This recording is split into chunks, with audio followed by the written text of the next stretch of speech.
Great to have back on the program Jen Briney, host of the Congressional Dish podcast, which exposes corporate influence in the bills and laws passed by Congress. Jen, you've been following the bombing by U.S. forces in Libya. I've been following it. The sort of public line is we are working here, we as the U.S. military, to suppress and fight ISIS. But as you've covered in a recent episode of your program, there's actually a lot more to this, isn't there? There definitely is. So one of the things that I think is really important here is that, yes, ISIS has taken over the city of Sirte. And so that is why we're theoretically going into Libya again and bombing. But the city of Sirte, there were about 5,000 to 6,000 ISIS members at one point. Now there's 1,000. And so whatever the people in Libya were doing was working. And we're coming in at the last minute and bombing. So there's definitely another story here. It's also important to know that we had the United Nations invent another government in Libya. There's actually two governments right now. And we are acting as the military for the United Nations invented government. The elected government of Libya is right now the House of Representatives, who is refusing to recognize the government of national accord, the United Nations one, as the legal government of Libya. So we're getting involved in a civil war, just like we did in Syria. And we are really the military of a government that was imposed upon these people. The Libyan people have no say in anything that we're doing.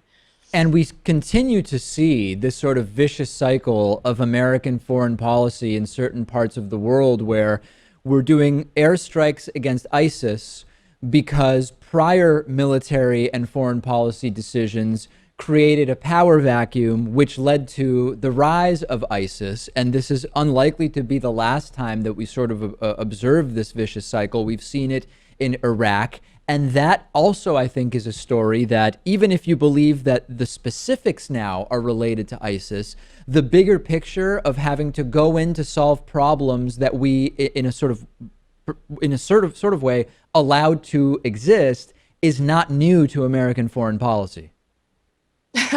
Not at all. I mean, we've never left Afghanistan. We never really left Iraq. My bigger concern at this point is that we're in Syria and Libya, which is two places that we never actually declared war on and that Congress had no say in us going into. I also don't think it's a coincidence that both of those wars were launched in August, because August is when Congress is on vacation. So it's very easy for the executive branch to go in there and bomb and know that their check and balance, the Congress, is not there to do anything about it. So I think that's not a coincidence. And I just don't really believe that this is all about ISIS, because just like you said, we went into Libya not because of ISIS, but because we wanted to regime change. We wanted to get rid of the government of Muammar Gaddafi. And one thing that is not being reported by anyone is that, like I said, ISIS's numbers were going down. And so there had to be another reason for us to go in there. Well, Muammar Gaddafi's son has been held in a Libyan prison ever since we regime changed. And it turns out 2 weeks before we started bombing, he was released. And so now he has aligned with that government that was elected by the Libyan people. They have their own military. They were attacking ISIS. And his hometown is the city of Sirte, which is the city that we're bombing. So this is bigger than ISIS. And like you said, it does go back to those reasons we regime changed in the first place. And, you know, when something is working, don't fix it.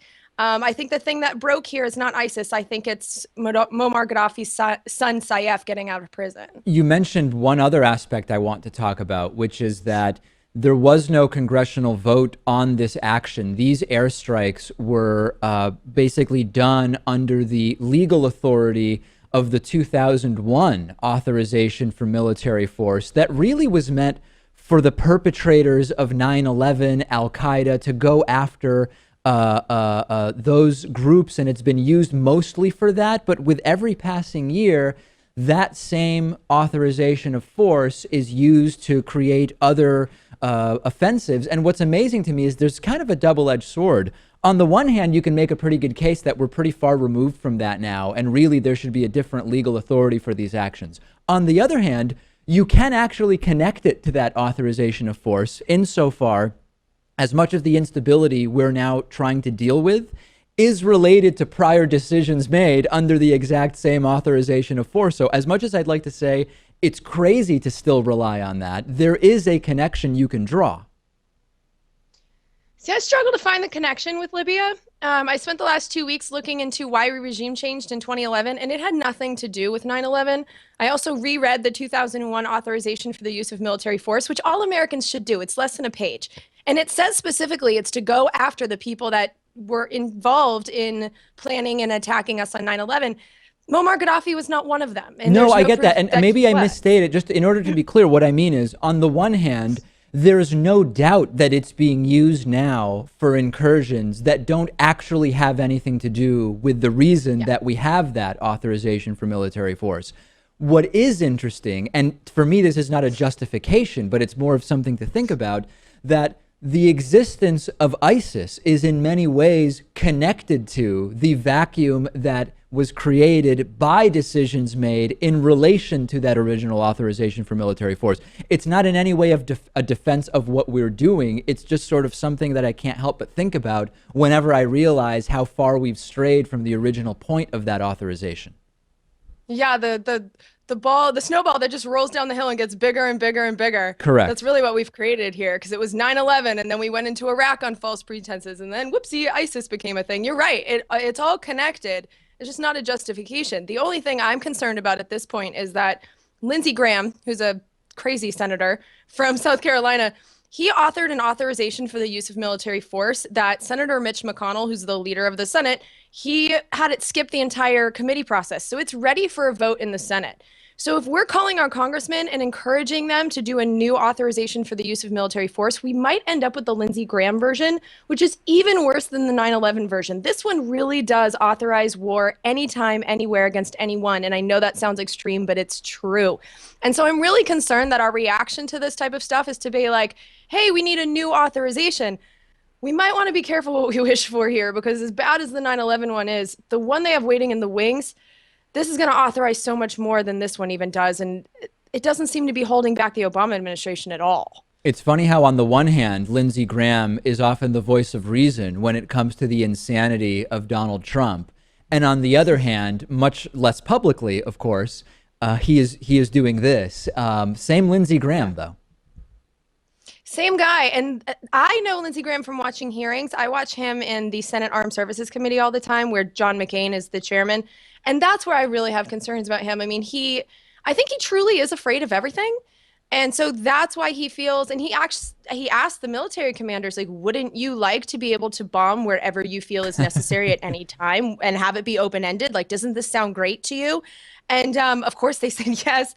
But that's my concern with Lindsey Graham. I mean, he's definitely one of those people that tells you exactly what he thinks. But unfortunately, when it comes to matters of war, he feels like the executive branch, whether it's Democrat or Republican, should be able to kill people at any time. It's concerning. In the last couple of minutes we have, since you've been covering this in a variety of different ways now for some time, I'd be curious to get your thoughts on what my view is right now with regard to the fight against ISIS. I've been saying for a while that I don't think it is going to be difficult to essentially eliminate all, quote, ISIS strongholds in Iraq, Syria, and to the extent that they still exist in Libya within something like 18 to 24 months. However, I think that it's going to be far more difficult to really go after these cells and these sort of more isolated lone wolf but ISIS-inspired types that we're seeing in Europe, in the United States, et cetera. And it presents a completely different challenge and question. Where are you on that idea? So I agree with that if ISIS was actually our goal. But what I'm seeing in these hearings is that, the Iraq-Syria situation is kind of combined now because they're trying to fight the caliphate in Iraq and Syria. But when you watch the hearings, everyone from the State Department and the Department of Defense is still talking about regime change. They still want to get rid of Bashir al-Assad. Mm-hmm. And in Libya, like I said, ISIS's numbers were going down dramatically and quickly. And so we didn't have to go in there. I honestly think it's to stop the Gaddafi regime from coming back. So if our goal was to actually stop these ISIS people, which, by the way, how do we define them? But if that was our goal, sure, we could pull that off. But what I'm seeing by watching Congress is that it's bigger than that. They're still trying to change regimes and using ISIS as an excuse. That's my biggest concern, is that this isn't really about ISIS. It's about other things, and ISIS is the lie. No doubt. And we won't get into this today, but ISIS has also been a useful prop for Russian involvement in the region. And that's something we've been talking about for a while as well.